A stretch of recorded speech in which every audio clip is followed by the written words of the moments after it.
الرحمن الرحیم۔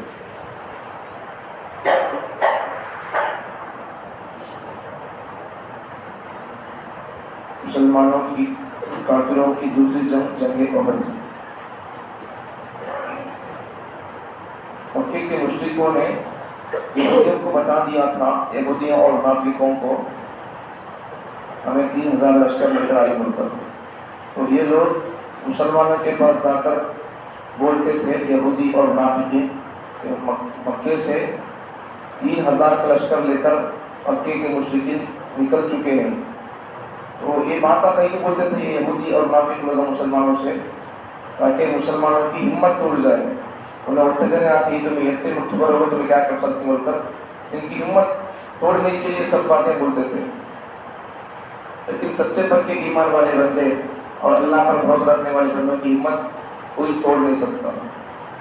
مکے سے 3000 لشکر کے نکلنے کی اطلاع پا کر نبی صلی اللہ علیہ وسلم خبا سے مدینہ تشریف لائے، مسجد خبا سے مدینے کو چلے گئے، اور انصار و مہاجرین سے مشورہ، صحابہ سے مشورہ فرمایا کیا کرنا ہے لوگ۔ تو وہ نوجوان جنہیں جنگ بدر میں اپنے جوہر دکھلانے کا موقع نہیں ملا تھا، جو صحابہ جنگ بدر میں شریک نہیں ہوئے تھے، وہ صحابہ بولنے لگے، نوجوان صحابہ بولنے لگے کہ مدینے کیا کرنا ہے، کیسا لڑنا ہے۔ تو نوجوان صحابہ نے کہا، انہوں نے باہر نکل کر لڑنے کی تمنا ظاہر کی، مدینے میں رہ کو لڑنا کہیں کو مدینے سے باہر جا کر کافروں سے مقابلہ کریں گے۔ اور حمزہ رضی اللہ عنہ کی رائے یہ تھی، حضرت نبی صلی اللہ علیہ وسلم کے چچا حمزہ رضی اللہ عنہ فرماتے ہیں کہ مدینے میں رہ کر لڑے تو کافر لوگ کیا سمجھتے ہیں، ہمارے پاس ہمت نہیں ہے، دم نہیں ہے، سمجھیں گے لوگ، اس لیے ہمیں کیا کریں کہ باہر جا کر مدینے سے باہر جا کر لڑیں گے بول کر بولتی ہوں۔ حضرت نعمان بن مالک انصاری رضی اللہ عنہ نے کہا کہ ہمیں جنت سے محروم نہ کیجیے۔ حضرت سعد بن عبادہ رضی اللہ عنہ شوق شہادت میں بے تاب و بے قرار تھے۔ صحابہ اللہ کے نام پر دشمن سے لڑ کر کٹ مرنے کا شوق دکھاتے ہیں، یا رسول اللہ ہم کو مدینے سے باہر جا کر مرنے کا موقع دو، جینے کا موقع نہیں، جان بخشی نہیں، کٹنے کا موقع۔ ہمیں کیا کرتی، کٹنا نہیں ہے، مٹنا بھی نہیں ہے، کچھ وقت قربان کرنا ہے۔ ہمیں اگر ایسی قربانی دینا پڑے تو لڑنا پڑے تو پھر جا کر لڑ سکتی ہے۔ پہلی بات اگر ہمارا سر کے لوگوں اگر ایسا موقع آ گیا تو انہیں اٹھتے ہیں، بردار رکھ سکتے ہیں بھائی۔ اب انہیں اٹھتے ہیں کہ مطلب کیا ہے، تمہارا خدا تمہاری مدد نہیں کرتا، یا تمہارا بھروسہ اللہ پر نہیں ہے، یا تمہارے خدا کی طاقت ان کی طاقت کے سامنے کمزور ہے۔ کوئی سمجھ نہیں، میرے ایسا سمجھتے نہیں ہونا۔ اللہ پر بھروسہ کر کو کب کیا کرنا ہے اس وقت اگر کام کے لیے نکل جائیں گے تو اللہ کی مدد ساتھ ہوگی۔ تو صحابہ اللہ کے رسول ہم کو مرنے کا موقع دو، دشمنوں سے لڑنے کا موقع دو، مدینے سے باہر جا لڑیں گے بول کر صحابہ اپنا شوق دکھاتی ہیں۔